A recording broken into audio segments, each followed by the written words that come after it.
on the Deakin Uni committee, we kind of did this networking conversation / night, and we had invited our good old friend Joe Morrison. I connected with him on LinkedIn and we had a coffee and whatnot. A few weeks later, he just emailed me saying, hey, a colleague of mine is looking for someone on a part-time basis at cricket. Would you like to do it? And I was like, well then, sure thing. Ooh. I always had a pretty clear goal of working for the FIFA Women's World Cup, whether that was going to be in Australia or not. I was interviewing between this job as well as a job at Golf Australia, and I missed the phone call because we were all at our All-Staff forum at Cricket Australia.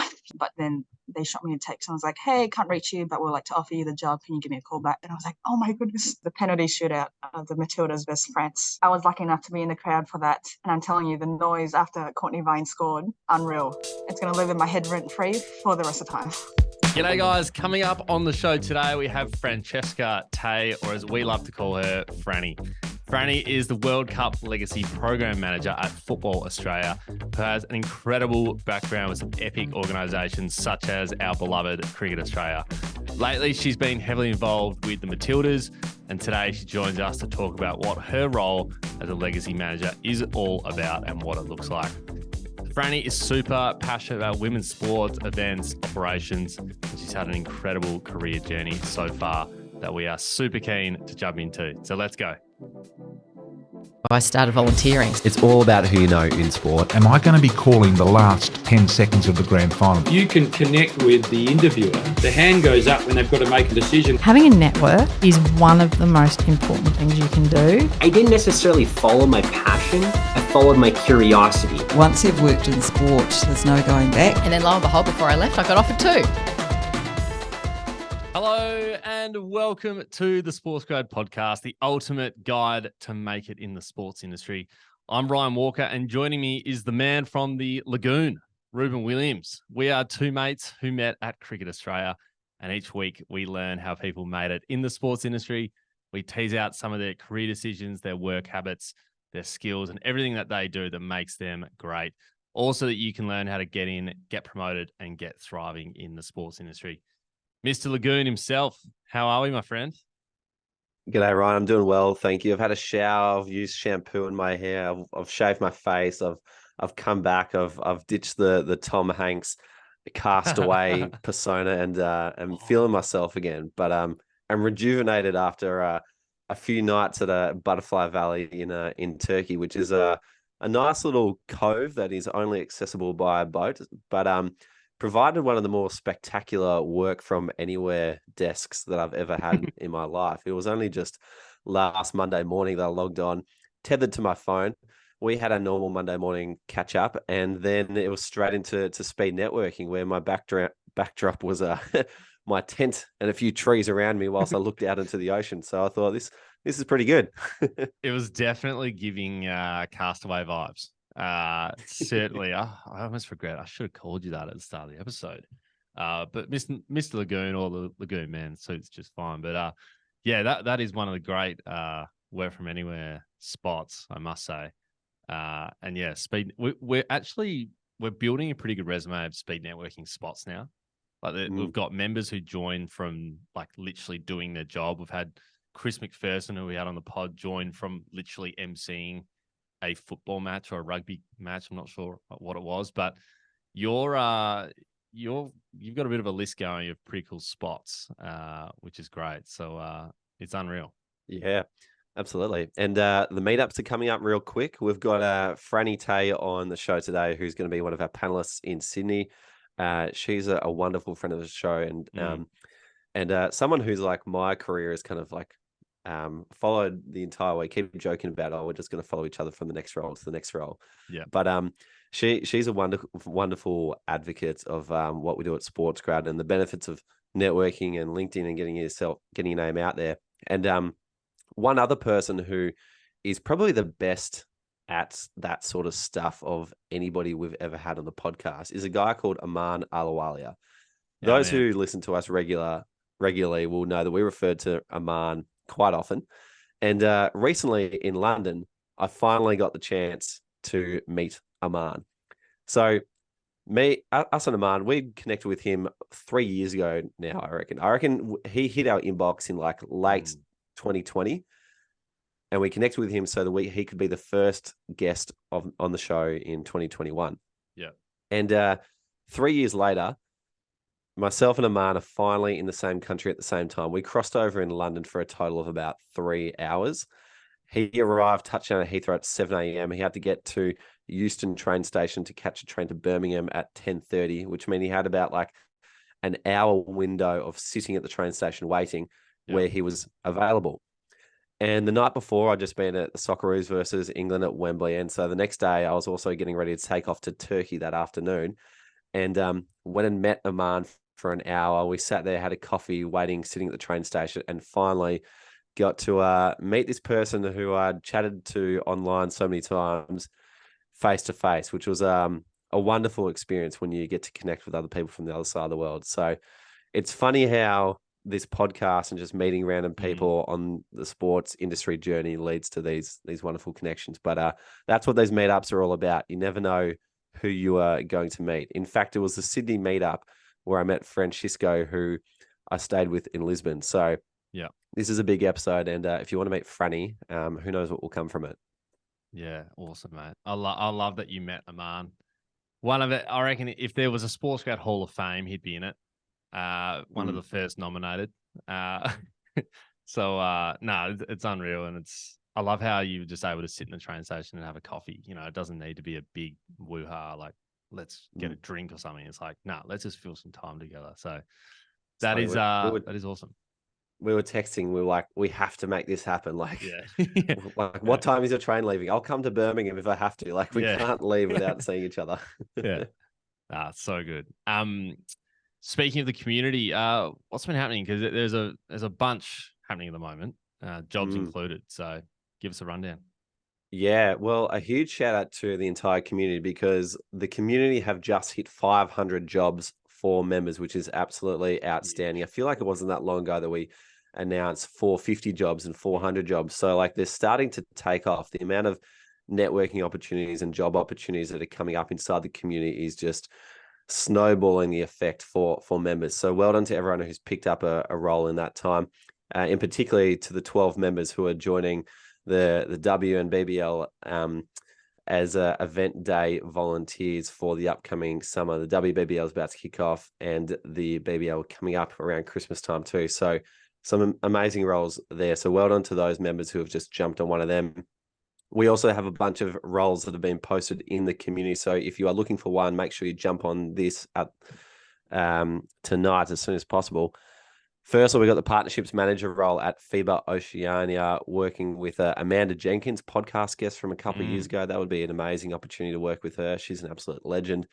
Pricing analyst at the Ticket Merchant, content and communications coordinator at Softball Australia. That's where Hockey Australia CEO David Pryles got his first CEO experience before progressing. So it might just be a great stepping stone for you as well. Then we have a marketing assistant at Be In Sports, who do an amazing job with broadcasting sport. And then venue event staff at Spark Event Group, which is another amazing platform to get your first casual gig before going on to big things. I think just about everyone in Victoria has done some sort of work with Spark Event Group before progressing on. So Australian have a Open look at that as well. Australian Open is coming up. Yeah. Time to apply is now. So lots of roles to jump on. And as always, we've got plenty of events coming up. We've got speed networking happening in the community regularly. For Sports Grad Pro members, we've also got a very special sales masterclass coming up with Shannon Gove, co-founder of Rosterify. And in a month's time as well, we've also got a negotiation masterclass coming up with Pete Williams, Pete Williams has started about 5 businesses. The first of which was when he was 21. He took the carpet from the MCG, cut it into 500 pieces, and sold it back to members for $500 a pop. It was genius. And now he just runs like a business accelerator type program out of Deakin University. So he's a great one.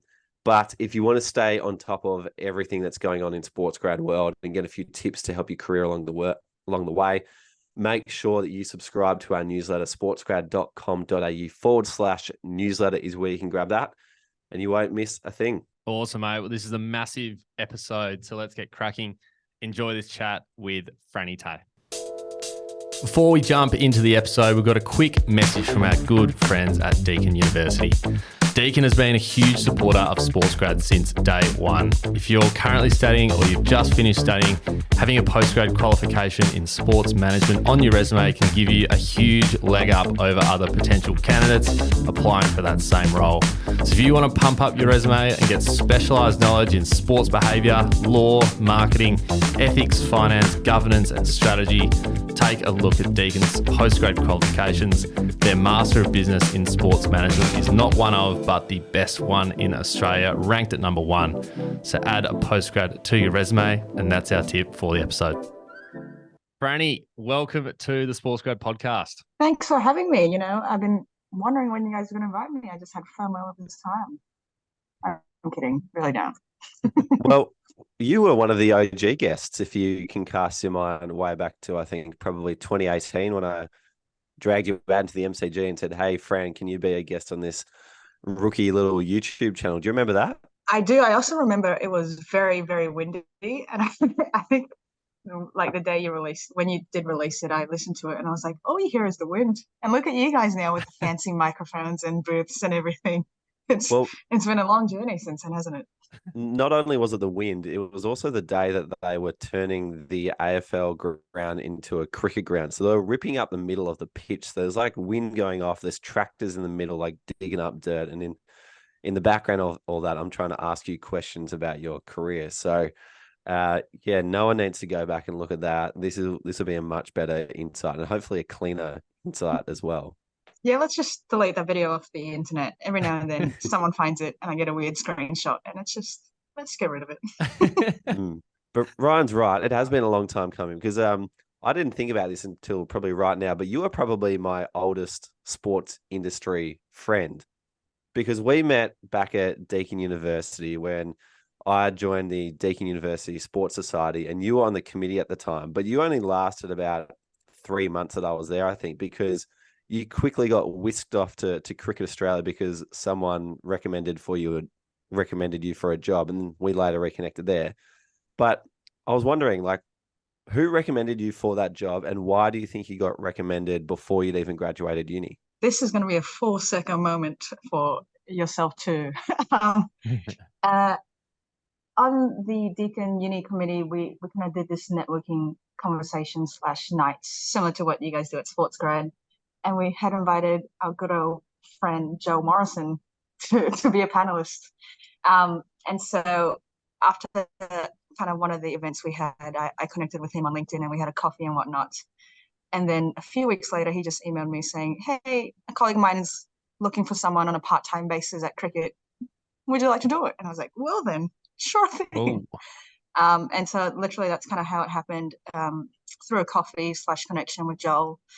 And it just kind of, the stars kind of aligned, to be honest. And next thing you know, my part-time contract at cricket became full-time kind of 2 weeks in, and the rest is history, really.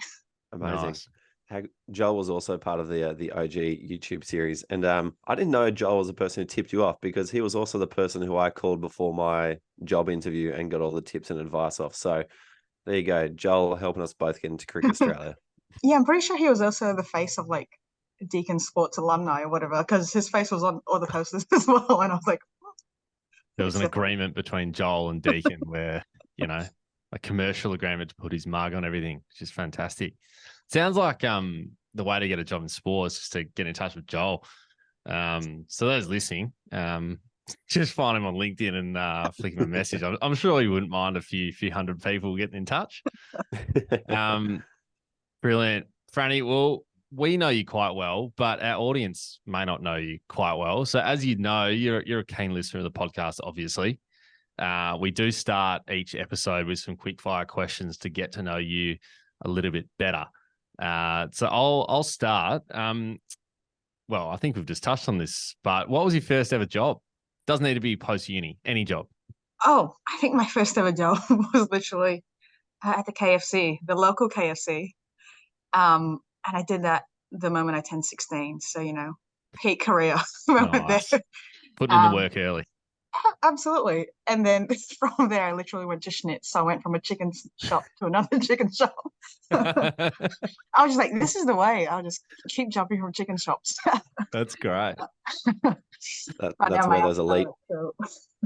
That's where those actual, elite customer service skills came from. Yeah. absolutely. I was doing KFC for 2 years and then Schnitz for 2 years. I know all about customer service. Must go to a Amazing. chicken store. I was going to say, next quickfire question. What did you study at university? Studied sports management at Deakin University, just funnily where I met Ruben. Nice. The People's Uni. We love it. What's your favorite sporting moment? I think it has to be something that happened only 2 months ago. Yeah. I'm sure a lot of people listening to your podcast would have also seen this moment, but it was the penalty shootout of the Matildas versus France match. I was lucky enough to be in the crowd for that. And I'm telling you, the noise after Courtney Vine scored, unreal. It's going to live in my head rent free for the rest of time. Vine time. We love it. Amazing. And what is one favorite interview question that you like to ask of new candidates? It's always intriguing to find out what people's goals are long term. I think, all of us, or three of us at least, on this, know that in sport there's so many different roles and people are jumping in and out of roles pretty frequent. So I think knowing that people want to be in sport long term always helps, just because there's a lot of burnout in working in sport. And so if someone doesn't really have a mindset about where they want to be in 5-10 years, it's probably not the greatest, but not necessarily a bad thing, to be honest. But it's always intriguing. Nice. Are you associated with any grassroots sporting clubs? Me personally? Yeah. Yeah, I'm playing for Lane Cove Football Club. Everyone get on down. We play on Sundays. Okay. Nice. Can we put that in the show notes? Maybe. Yeah, Come see not? Fran play football. Register here. Yeah. Come see some absolutely terrible football. Let's do it. Wonderful. And Fran, if you had 30 minutes to pick the brain of anybody, who would it be and why? Oh, great question. I'm a leave this career focused, but Lee Russell. I don't know if you guys know much about her or people listening, but she is currently the chair of our Women's Football Council here at Football Australia. Has a really long career and really renowned career. Was a CEO of Swimming Australia at one point. Was doing a whole bunch of things with AFL, now consults with a bunch of people. But I've only interacted with her, every now and then. But every 5-minute conversation I have with her, I'm like, oh my goodness, I need to pick her brain for another 6 days straight. She's one of the smartest people I've kind of come across in recent times. Amazing. Nice. We'll have to hit her up and get her on the pod at some point in the future. I do remember her name coming up on LinkedIn a number of times. So that's a nice, good one close to home to pick out. For sure. Wonderful. Well, Fran, we wanted to get you on because you have just had the most amazing experience in the middle of the year with the FIFA Women's World Cup in Australia. And I'm sure the build up to it was incredible as well. But you mentioned you've got your new favorite sporting moment of all time off the back of that. I believe you're also at the FIFA World Cup final as well, too, which would have been another incredible moment. And this isn't something that, you happen to be in the right place at the right time in the right job to be a part of. Like, you traveled to the FIFA Women's World Cup in 2019 to watch Matilda. So, and you've been playing football for a long time. You used to work at Football Victoria. So this job has kind of been a long time coming for what you're interested in as well as what you're doing professionally. So tell us, like, what were the highlights for you? What were the amazing moments where you're like, I can't believe I'm in this role right now in my own country? And tell us, were there any quieter moments as well where maybe in just some time to yourself you thought, wow, what have I just been a part of? Gosh, where to even start with a question like that? Yeah, I think, I always had a pretty clear goal of working for the FIFA Women's World Cup, whether that was going to be in Australia or not. And the moment it got announced that Australia and New Zealand did win the rights, I kind of knew I wanted to get there at some point and somehow. And so, it has been very much a life highlight, not even just a career highlight, to be able to kind of witness all these things. And so I guess there were a lot of pinch me moments, to be honest. Even in the lead up, we had a farewell match at Marvel Stadium. But to be honest, even my first Matilda's match that I did at Football Australia, that kind of blew my mind. I always watch them on TV and I'm like, oh crap, I'm kind of now part of Football Australia and I get to see all the behind the scenes and be involved in kind of trying to change football in the country. And so it's definitely been the, I guess, greatest career decision I've done in a while. And, sure, there's a lot of long hours, a lot of good days and bad days, but would 100% do it again if I, got the chance to. But I guess alluding to your question there was a moment, I think, post the England game that night. I had a lot of friends and family or other people just tagging me with the videos. And that night, as I was reviewing kind of the scenes from across the country, that kind of hit me like, we've done something really awesome in this country. I remember someone tagged me in the Optus Sport kind of Fed Square scene that after Sam Kerr scored, and that whole place, kind of went mental. Never in my wildest dreams did I think Fed Square would be that packed for a women's sporting event, let alone football in Australia. And so, Melbourne's where I'm from, and to see that kind of, it was midnight at that point when I saw it, and I was like, damn, that was something we've done really cool. Sure, on-field results, everyone wants Australia to win the World Cup, but to kind of see the whole of Australia get around football at that point was kind of insane. It blew my mind. Amazing. Yeah, I think we can all say that that period was just insanity for everybody. I've never been more invested in a sporting match in my life than that England game, Franny. But keen to hear about sort of the time when you got the role. Like, where were you and how did you react when you accepted the role? This is actually really funny. I think I've told you guys this either, but I was interviewing within this job as well as a job at Golf Australia, and when I missed the phone call because we were all at our all-staff forum at Cricket Australia, MCG. It was like our Christmas party day, I think, or end of season Wonderful day. times. Yeah. And, it was like midway through someone speaking on stage. I couldn't pick up the call, but then they shot me a text and I was like, hey, can't reach you, but we'd like to offer you the job. Can you give me a call back kind of message? And I was like, oh my goodness. And I think I was next to Samantha Shreenan, that you guys would have known too from Cricket Australia. And I was like, Sam, look. And then as soon as we had a kind of lunch break in the forum, I went and gave them a call back. And then we kind of formalized a few other talking points and contract talks and whatnot. But that was pretty much the day I got the offer and accepted it a few days later. Nice. And what point in time was that? Can you give us a month and year? And given that point in time, what did you think you were in for with your expectations of a home FIFA Women's World Cup? It was around March/April, because I gave them a bit more than 4 weeks notice, just because I had a few things going on at cricket that I wanted to complete. And so I started at Football Australia in May 2022, which is only 15 months before a World Cup. And the job being a legacy piece, the timing probably concerned me a little, just with how much we had to do in 15 months.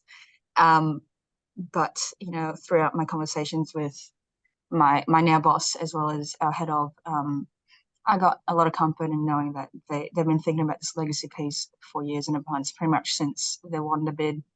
And so even though I'm only coming in 14, 15 months in the lead up, we could still achieve a whole bunch of things because we're well set up to kind of execute our plans. So the timing worked well in the end, to be honest. Nice. But in terms of the matches and the results and the TV coverage and the attendances, like when you first thought about working the World Cup, did you have what transpired in mind? No, we kind of debriefed after the World Cup and were saying we knew the World Cup was going to be big, but we probably didn't really understand that it was going to be that big. Obviously, on-field results really helped a lot of what occurred, but sure, we thought we'd still sell out the stadiums, but then to have all the live sides packed, every second TV turn on to watch the England match, pretty much. That kind of reach and coverage, to be honest, we probably underestimated a little. And so no, definitely not. We again knew it was going to be big, but just didn't realize how big. And so it's definitely just changed the women's sporting landscape in Australia. It's not just football anymore. All the women's sports are kind of reaping the benefits, I think. which is awesome. Amazing. Can you share like some of the, I guess, the sequence of roles that led you to this role? Yeah, I started even before I took the job at Cricket Australia, where Joe kind of offered me that gig or put me in contact. I was doing my internship with uni at Cycling Victoria, and then that was kind of a 3-month gig, and then they offered me a kind of casual / part-time role with them, and it was in a development and events coordinator type role. But while I was doing that, I was also working at Football Victoria as the Summer Sevens coordinator, kind of a competitions coordinator, if you like. And I did both of those jobs at the same time for about 12 months, and then gave both of them up when cricket kind of gave me that offer. And yeah, so cricket was just a 3-day-a-week, 6-month contract that, a few weeks in, they said, do you want to do 5 days a week for 6 months? And then the 6 months ended, and before you know it, I was at Cricket Australia for about 5.5 years. So that was quite a while. Did a whole bunch of different roles there. Did the Women's T20 World Cup as well, which, to be honest, was such a high. Then the Football World Cup kind of came and demolished that. And then moved to football, and it's nearly been 2 years here, I think, or close to 2. And that's kind of where I'm at. Survived a few restructures as well, Franny, didn't we? Good times, very good times. We had so many great moments at cricket. You know, we have a great dartboard that we could play on Friday. Do a lot of cool work. Yeah, heaps of work on Friday. Good memes. The community cricket team loved lining up the chess pieces differently every 6 or 12 months, didn't they? That is such a good way to explain a restructure. I love that so much. Just different lineup. Let's change it up. We'll go 4-4-2 now. Yeah. 4-3-1. Yeah. Nah, it was Awesome. Yeah, interesting, wasn't it? But all for the right reasons, Franny. It all worked we well. learned so much through that time, and there was still a lot of good people that helped me along my journey and whatnot. So good on the bad. Yeah. Fran, how did you know that this game development / participation pathway was where you wanted to take your career? I'm not quite sure. I think, growing up, I played a lot of sport, although obviously football was my chosen sport in the end. I kind of got a lot of benefits personally from playing tennis and basketball and a whole bunch of other things. And so when it hit me one day somewhere through high school that not everyone plays sport, and I was like, why not? Like, you get so many community benefits, you make so many friends, physical benefits, etc. And so I was kind of intrigued by why that wasn't the case, and so I was like, how can I kind of help that or work in that space? And so obviously then looked up sports management courses, and then looked more into the participation space in terms of it's not even just women and girls playing more sport, but there's a whole bunch of other regional communities or diverse communities, sorry, it's not like diversity, that just don't get the chance. And so how do we give them the opportunity to play sport and get all the benefits, that I had grown up? And so it's just an area I care about, to be honest. And, us three know each other through sport. Like, how do we give this benefit to everyone else in the world? It's insane that not everyone plays sport. It just blows my mind. Was there any particular experience or role where it really cemented that for you, where you thought, yeah, I'm definitely in the right place? Probably not, just because there's been so many different programs and initiatives that all gave different benefits throughout both cricket and football, and they all had the same outcome in the end, and it's someone either falling in love with the sport, playing or watching or volunteering. And so I think it'll be quite unfair to just choose one. Nice. Well, it makes it easy when you can do something that you feel so naturally passionate about, and that's clearly come from you from a very young age, and now to see it come out in multiple roles, not just at one national sporting organisation, but two, and not just one groundbreaking Women's World Cup, but a second groundbreaking Women's World Cup. So you've when's the next one? Let's just go to that one. yeah, rugby or something. Who knows what's next? Nice, Franny. Can you touch on your job now? So what is a legacy programs manager? We've got to get that right. Can you explain the focus of your role, sort of pre-World Cup, during the World Cup, and now that it's finished, what does your day look like now? Yeah, to be honest, I got this question a lot when I first started. Everyone's like, what does legacy even mean? So I've given this spiel about 60 times now. But I guess, firstly, from a Football Australia point of view, we know that hosting a huge tournament such as the FIFA Women's World Cup shouldn't be just this great, exciting thing that happens for 4 to 6 weeks that then kind of just disappears. If we did it correctly, we could really leverage this once in a lifetime kind of event and opportunity to change football in Australia. And I guess broader to that, kind of women's sport in Australia. And so Football Australia itself came up with this Legacy 23 plan, which consists of 5 pillars. One of them is, international tourism, which you naturally get through a World Cup. The second one is about high performance. How do we get, our women and girls pathways more aligned? The third one is facilities. We all know, in sport, facilities is quite a big issue. There's so many football clubs as well as other sports that just don't even have female-friendly change rooms. And then our remaining 2 pillars are participation and lastly, leadership and development. And so I was brought in specifically for those last 2 pillars, participation and leadership and development, which in short means one of my first goals are to get more women and girls playing football itself. We have an ambitious goal of getting 50-50 gender parity in football, which is 400,000 new women and girls playing football by 2027. And the second goal is about more women involved in sport, involved in football, full stop, whether that's refereeing or coaching or working in Football Australia itself or on board levels or kind of everything outside of playing. How do we just get more women a seat at the table? And so during the lead up to the World Cup, there was a lot of preparation, a lot of trying to leverage, I guess, government, to be honest, to fund us so that we can roll out a bunch of initiatives to either support more women and girls playing or lift the gender parity rate. And so that was pre-World Cup.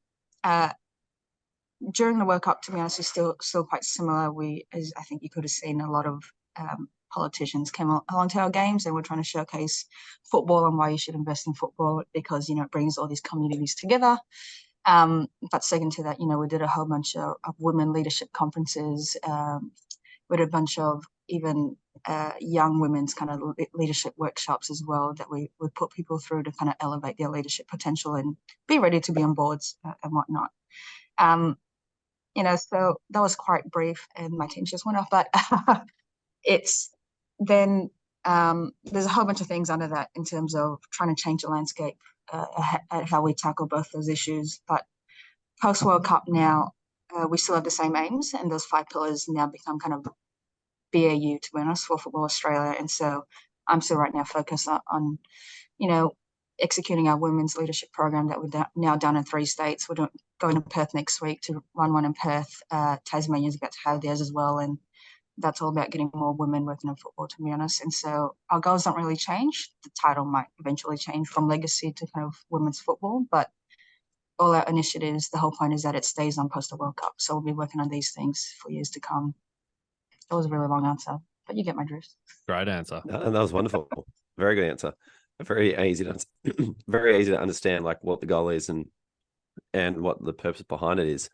In terms of a day to day, in terms of operationalizing that, what were some of the things that you were doing pre-World Cup that are now different to post-World Cup? Is it all the same, or is there new material to go forward and achieve this goal with? Some parts change in terms of naturally, post-World Cup, we have more commercial interests. And so you'll see, I'm not sure when this podcast is dropping, but soon we're about to launch another kind of community project that will help more women and girls play or coach or get involved in football. And that's all because we had a new kind of added commercial partner / fund that we can access.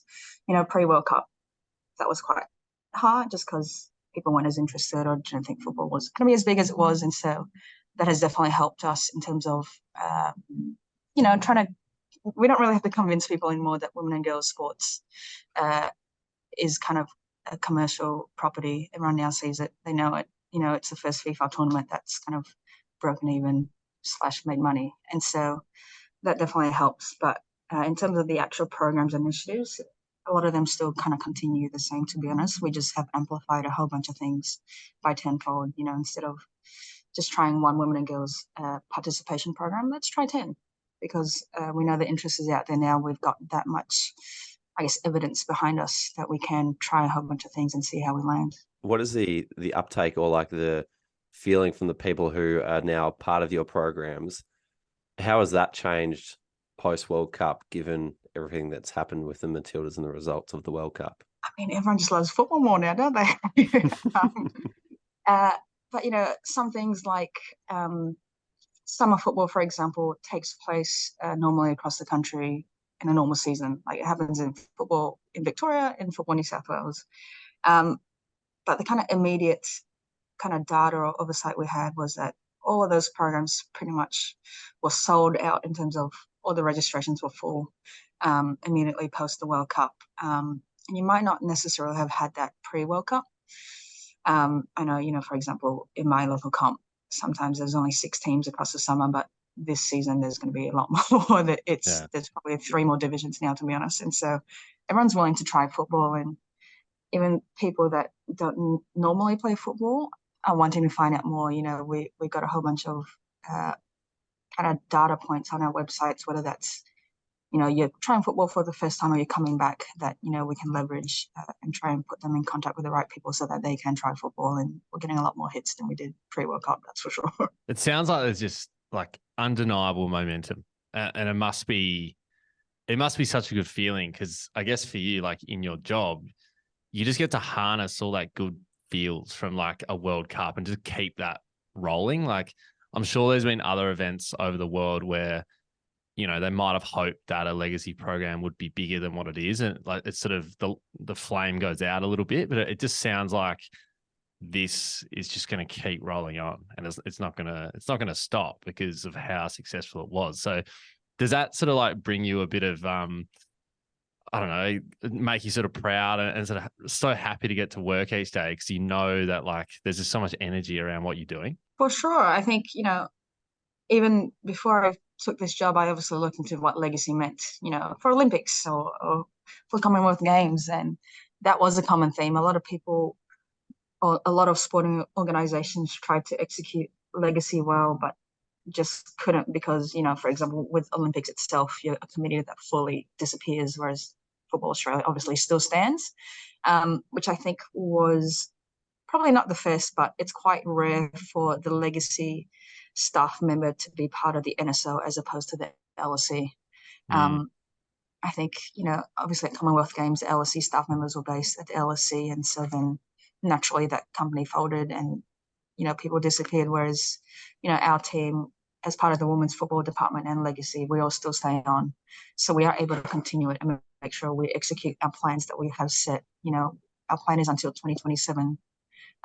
It doesn't end, in 2023. And so that definitely helps. And, I obviously care about football. So definitely, being able to come to work and do stuff you care about makes working a lot easier, that's for sure.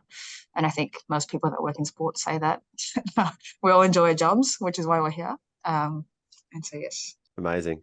It must make your role easier when the people coming to your programs like want to be there. They're super pumped after the World Cup. As like, I can imagine there'd be some programs done in the past where like people just rock up because they've been forced to by somebody. Whereas here, I think, if you've got the energy in your group, then it makes it easier to deliver it. Yeah, and to be honest, football has it working for it in terms of it's such an easy sport to sell. I know, obviously, as you both know as well, at cricket, it's much harder to sell cricket than football. You got to have bats, you got to have stumps, you got to have helmets, you got to have gloves. Whereas football, naturally around the world, you can put 2 jackets as the goals and kick around a 10 if you wanted to. And so that heavily works in football's favour, which is great for us. I feel like you're describing my high school experience for about 6 years. We just chucked the jumpers on the ground and grabbed a ball and headed out to the oval every single day. Came back sweating bullets and stunk up the maths class. But, it was that easy to do. Yeah. Fran, looking back, what were some of the challenges on your journey to getting where you are? It sounds wonderful in the role that you're in right now. You've had some incredible experiences along the way, but I'm just wondering, was there any sort of hurdle that you had to get past at any junction to help you achieve your dream job? That is a great question. There's always kind of ups and downs, but I guess even now, something I'm trying to manage is to not get pigeonholed in sport, I think is probably a good way to say it. More in terms of at football, Victoria at cycling, and then at cricket, I did a lot of things in the community space. And now in football, 50% of my role is still in that participation space. But, even when I was applying for this job, for me to be able to explain that I knew more than just the community space was quite hard and quite tricky. Even before I got this job, to be honest, I had applied for 3 or 4 other jobs in the 12 months before. And that was kind of similar feedback I received from the HR managers or the hiring managers that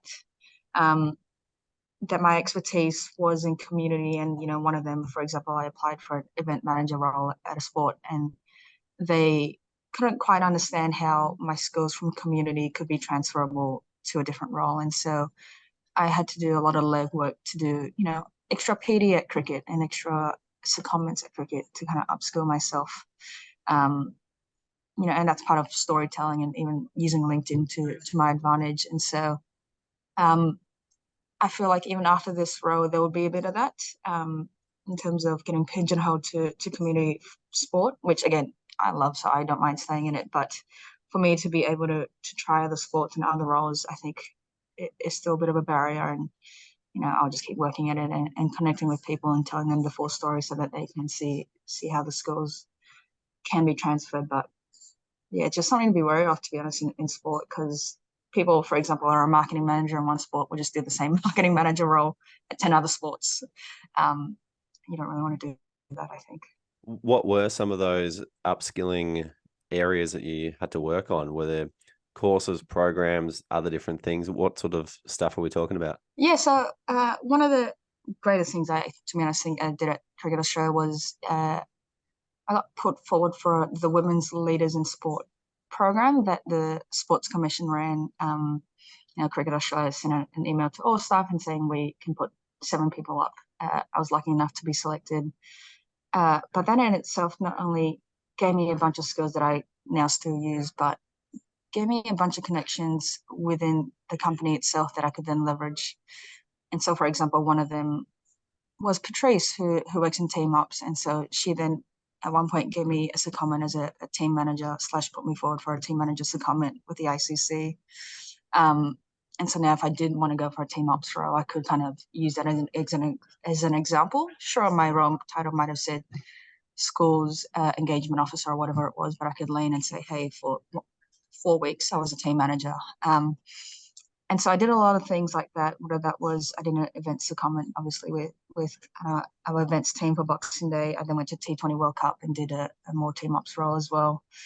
I guess, I wasn't afraid to kind of network and try my hands at different areas within the business, which, to be honest, my manager at cricket was quite happy for me to do and worked in my favour. And now I can obviously leverage all that when I'm doing interviews or going for jobs and whatnot. So many things. You mentioned LinkedIn. Can you explain the method behind your madness there? My madness? How do you? No, to be honest, I think everyone has really obviously complex jobs, and whatever their job title is, I think they do a lot more than that. And so I try to use LinkedIn to tell stories or describe activities that I do that I care about, that I think will help in getting me noticed, I guess, by other people, to be honest. And so even with that cricket one, for example, I shared about that team manager experience, highlighting, that I was able to take it on pretty quickly and adapt and had a really good time. But I think, to be honest, LinkedIn is about selling yourself and telling people about what you do. So I sometimes probably post too much, but that's fine. Everyone can read about my random activities. Don't even talk to us about posting too much. Oh, that's right. Yeah. YouTube, on the other hand. Jeez. Any danger of not being on my newsfeed for one day? Well, it's worked. There we go. That's it. Have you had anyone reach out and ask you about any of the posts that you've put up? A few here and there, depending on what it is. I think even one of my first posts about legacy, there was someone who was trying to go for the legacy manager role, I think, at New Zealand Football. So I'll kind of host partners, and they were just asking me about the legacy plan and contacting through there. But yeah, every now and then I do get a few messages about either programs we've launched or initiatives we've launched, or even just to say good things, to be honest. And so it's definitely been good for me, and I like receiving those connections anyway. So it's been great. Yeah, I think it's a great thing, because I find that even if people aren't messaging me over LinkedIn, if I go and have coffee with someone or a conversation with someone, the conversation doesn't start with, hey, what have you been up to recently? They'll say, hey, Fran, I saw that you recently were out in Sydney CBD running that new program for the upcoming FIFA Women's World Cup. How did it go? Like it helps you cut to the chase a lot quicker, even if people aren't commenting or messaging, but everyone sees it. Yeah, because I think obviously a lot of people in sport, I think, are pretty time poor, to be honest. Most sport organizations are under-resourced. And so anyway, that when you're catching up with someone, to cut through all of the kind of small talk, already have knowledge of it, absolutely helps. I do that all the time. Yeah. It's almost like it's normal just to check someone's LinkedIn before you catch up with them as well. Literally happened to me today. Someone said, "Oh, I saw you guys are doing some work with Disability Sport Australia," and it was like straight to it. You know, it's like an icebreaker. It's so easy. So another reason to get posting. Absolutely no shame either with stalking people. You know how it comes up and says someone sees your profile? It's a compliment. Cool. I don't care. Yeah, exactly. Yeah. I don't care that you know that I'm stalking you. I'm more than happy for you to. Yeah, it means I think you're really cool and I want to find out more. Yeah. And if someone says, "Oh, I went to the effort to learn this about you from your activity feed," that just shows that they're very thoughtful and care about the conversation that we're going to have. So yeah, I don't find it weird at all. I'm impressed by it, if anything. Yeah, for sure. Franny, quickly give us 3 key skills you need to do your job. Oh, cool. Top of the list, stakeholder management. Football in itself has a gazillion different stakeholders, and you're always having to keep everyone across a bunch of different things. So that will be number one. Number two, and as simple as it sounds, being a team player. I think regardless of what sport you're in or what department you're in, again, as I mentioned, sports are heavily under-resourced, so you've got to always leverage all your connections or kind of interpersonal relationships to get things done. Thirdly, I would say being a quick learner.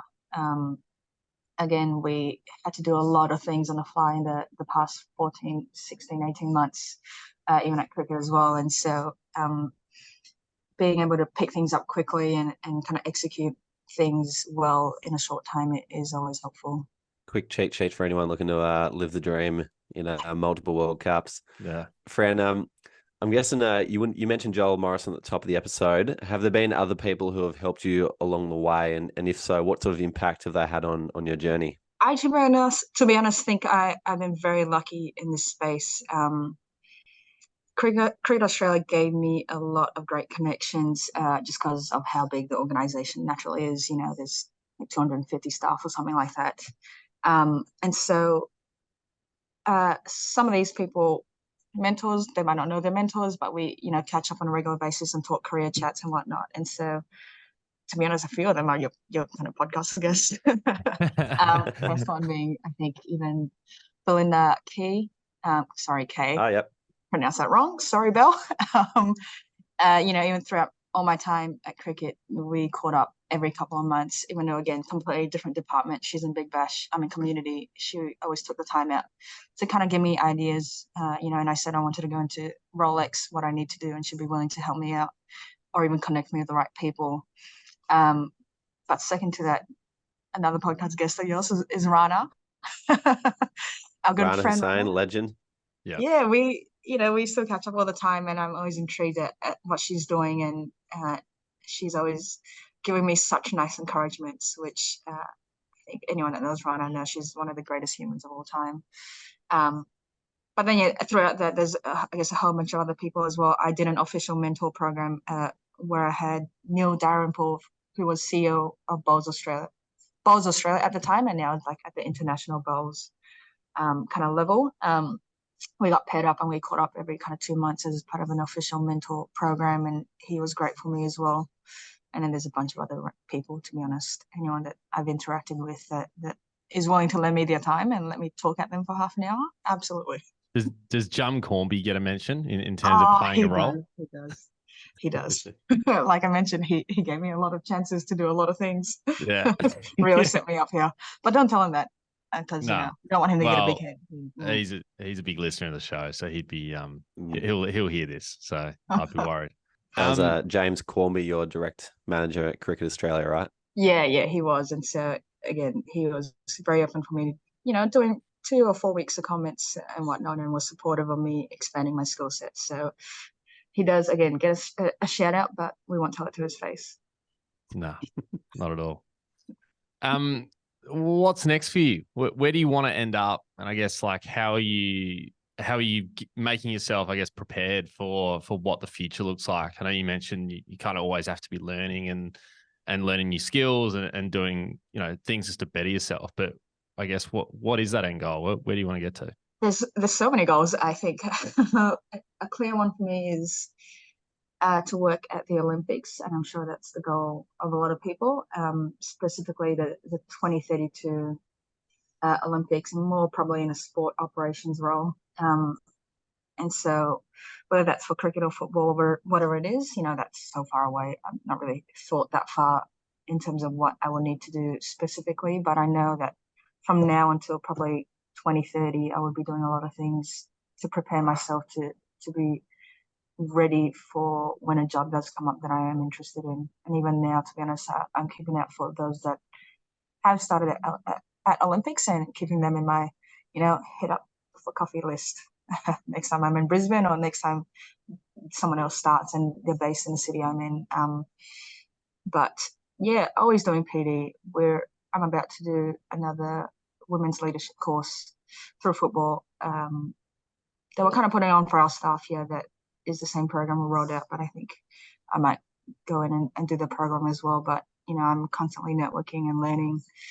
Probably won't do any more studying, if that's the question. I hate studying. I think I did at Deakin as well. Not doing an MBA anytime soon or a postgrad. Sorry, not sorry, but that's not for me. If you are going to do one, you'll do it at Deakin though, won't you? Yes. Should we just keep talking about Deakin? Because I'll happily do that. Speaking of which, sorry, this is a late note, but even Katie Rowe from Deakin was a good help, to be honest. She paired me with Joel, who then obviously things went that way. And even when I started the job at Football Australia, she kind of hit me up and congratulated me and whatnot. So unofficially also helped me throughout my career, but Deakin, shout out. Very good. Katie's an absolute legend, so a well-deserved shout out. Yep. And good to know that you've still got things on the horizon. I would have thought that, two record-breaking World Cups would have been enough for anybody, but here's Fran always looking for more. We have a 10-year break before we then go to the Olympics. Yeah. 10 years of normal World Cups and just 10 years of go chilling. hibernate for a bit, come back, do it all again. Wonderful. Fran, any advice for people looking to be in your position? If you could go back in time and give your younger self a couple of words of wisdom, what would you pass on? Oh, geez. I feel like a lot of what we talked about today is probably the tips you would take in, networking, which is what sports grad is ultimately built for, is so important. And that doesn't stop the moment you're in a sports job or in your dream role, to be honest. And so that I would put as the number one advice. I think I did pretty okay when I was starting at my career, but I feel like there were a whole bunch of other moments that kind of pop up in my mind every now and then. I was like, oh, I skipped that event because I was lazy or wanted to go do something else instead. When I could have easily met my future employer there. And so I think the advice is don't be afraid to put yourself out there. I, again, still get random messages for coffees, for catch-ups. And we being you guys or me or anyone else working in sport, we're happy to get kind of that message on LinkedIn or wherever you kind of hit people up in your space. But, a lot of people do that for me. And so it's kind of like a cycle. Now I want to help the others do the same and give them a foot in where I can. And so, yeah, don't be afraid to just hit people up. If they say no, they say no. I think people have said that on your podcast before too, but it's so true. And we're not just saying it for lip service, to be honest. We mean it in a practical way. Nice. Some good advice. Speaking of helping people, you're going to be joining us on November 16 at our Sydney Meetup to chat about Football Australia and all things Matilda's FIFA World Cup. Are you pumped? Are you excited? What's your advice for people on the fence who are thinking, should I go along to the Sports Grad Meetup? Should I not? What would you say to those people? Come and listen to you talk. What do you got in store for us? Oh, probably that's not the selling point, not listening to me talk, but the whole, again, what we were just mentioning, networking and not missing the opportunity. There's going to be, a whole heap of people there. And again, you just don't know who you might randomly chat to at the bar or in the bathroom or throughout the night. And so, like I said, I had a couple of moments in my career where I was like, oh, I should have gone to that thing. This is, I think, one of those things for uni students or even postgrad students or people already in the industry. It's such an easy setup you guys do. It makes things so comfortable. You can absolutely go up to randoms and no one's going to think you're a weirdo. Like, it's the perfect kind of setup you guys have done. And so definitely come along. I don't know who your other speakers are, but I'm sure they'll be great to listen to. I would just ramble about football and how great it is, which I feel like we'll bore people because we've been talking about it for 6 months straight now. Well, if the Olympics is on your radar, you might have to come to our Brisbane meetup, which is happening the night before the Sydney meetup, because we've got Tom Hickey, who's a director of commercial, on the panel up there. So he's got a massive job, 8 years ahead of the Olympics. So yeah, if you want to come up and meet him, listen to him first, create that connection, then feel free. But you're right. We're hitting up Brisbane on November 15, Sydney, November 16, and then Melbourne, November 17. And then Ryan, you're off to Perth for a big meetup over there on November 22nd. So yeah, we're very lucky to have you as one of our panelists. It's going to be fantastic, lobbying more questions and going a bit deeper into all things FIFA Women's World Cup, as Ryan said. Great. Can't wait. It's a bit of like Franny uncut, like not on the podcast. We can dig a little bit. Get the real story. That might not. Tell us what you really think. Yeah. But, it'll be more the embarrassing stories. Like, hey guys, did you know I got locked in the MCG bathroom at one point? No worries. Brilliant. Well, people are gonna have to come along and hear that story. Exactly. But no, it's super exciting. Ruse, before we wrap it up, any other episodes related to Franny that we can pass on to our listeners? Yeah, absolutely. Well, on the topic of Football Australia and the FIFA Women's World Cup, Sam Hickson is one of our favourite Sports Grad members, event manager at Football Australia. He shared his career journey with us in episode 247, how to be an event manager at the FIFA Women's World Cup. I just saw him over in Wembley, of all places, for the Socceroos friendly against England, which was absolutely huge. 81,000 people there, and Sam's on the field managing that match from a Football Oz point of perspective. And then you mentioned Rana Hussain, diversity and inclusion consultant. She's in episode 238. So another magnificent guest there who, you might enjoy. Brilliant. Well, Franny, thank you so much for joining us. As I said at the top of the app, it's been a long time coming. We've always been keen to get you on. I think it's never been a better time now that you've had this incredible experience at the World Cup to come and share some of your experiences early on in your career and now currently at Football Australia. So we really appreciate coming on, and good luck with the legacy of the World Cup. We can't wait to see where women's football continues to go in Australia. So thanks again for joining us. No, thanks for having me. It's been fun to reconnect with you boys as well. But if anyone's in Perth the next 10 days, the Matildas have the Olympic qualifiers. Come on down. I'm not sure when this episode is dropping, but come anyway. Actually, I just did this with Sam, actually, because Sam, who I mentioned, the podcast guest, he's going to be over there. But those who have been following the show will know that I stayed with one of our Sports Grad members in Portugal. I stayed with his family for 2 weeks in Lisbon. His name is Francesca Garcia. He is in Perth for a couple of weeks, and I just hooked him up to chat with Sam. I'm going to connect him to you too. If I didn't know you're going to be over there, so I'm going to connect him with you as well to go and have a chat, because before coming to Australia, his job was commercial partnerships executive at Sporting Lisbon, all the football clubs in the world. So I'll put you guys in touch. Right. Can't wait. Thanks, Franny. Thanks, guys. Guys, it's time now for the people's segment of the Sports Grad podcast, which is Ask Sports Grad, where every week we answer a question directly from our community. If you'd like to ask a question first, become a Sports Grad member. You can find all the details on our website. You can join our next member drop, and you can add your question to our Discord server. Rubes, this one comes from Rav De Silva, and he asks, any advice on how to best get involved in volunteering? I naively thought there would be more information on team websites, but I can't seem to find anything. Great question. And that is one of the dilemmas of the sports industry. The websites aren't always up to date and the roles don't always get advertised, which is why we keep talking about the fact that 80% of roles in the sports industry live in the hidden job market. So the best way to get these volunteer roles, or any roles that you can't find from the website, is to get out there and meet the people in the organizations. So, for example, one of the great networking stories that's come through our community led to a job at the AFL. And Nathan Peroni, one of our members, he jumped on a sports grad community speed networking night and got connected with another member, Lachlan Croft. And at the time, Nathan was working at the AFL in a customer service role, and he knew that their team was hiring new customer service casuals. Lachlan needed some sort of role in sport to get his career going. Chatted to Nathan. Nathan told him about this role that wasn't being advertised. And then Lachlan was able to throw his hat into the ring. Nathan helped him with the application. 3 weeks later, Lachlan is working at the AFL, and all of his friends are going, what the heck? How did you get such an amazing job? And that happens everywhere.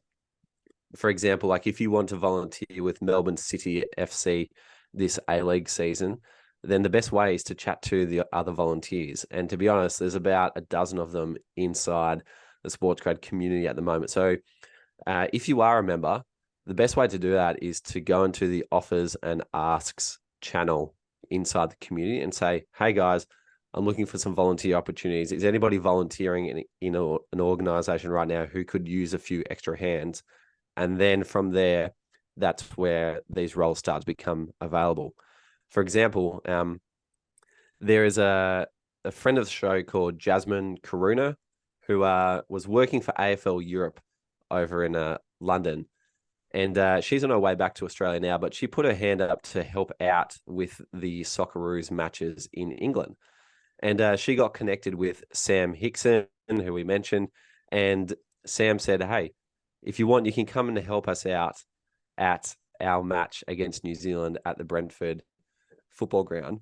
And sure enough, Jasmine is now on the pitch with the Socceroos helping to manage the match day operations. That role's not advertised anywhere. It's because she went straight to Sam, or because she posted in I think she posted in the Malar group. Yeah. And someone in the Malar group from Football Australia helped her get in touch with Sam. But seriously, those roles you don't find on a website. It's all about who you know. And if you're inside this Sports Grad community, then just chuck it on the Discord channel and someone will be able to help you out. Awesome. Great question, Rav. So thanks for submitting that. All righty. Well, if you'd like to ask us or any of our friends in sport a question, sign up to become a Sports Grad member. Each week we jump on weekly events. As we mentioned, we got speed networking sessions, we got masterclasses, all sorts of content ready for you to consume. And this week we've got Chris Smith from Bigger, who's going to come and talk about esports, which is a really exciting area of sport as well. All these sessions are recorded, so when you get access, when you join, I'm stuffing this one up, aren't I, Rose?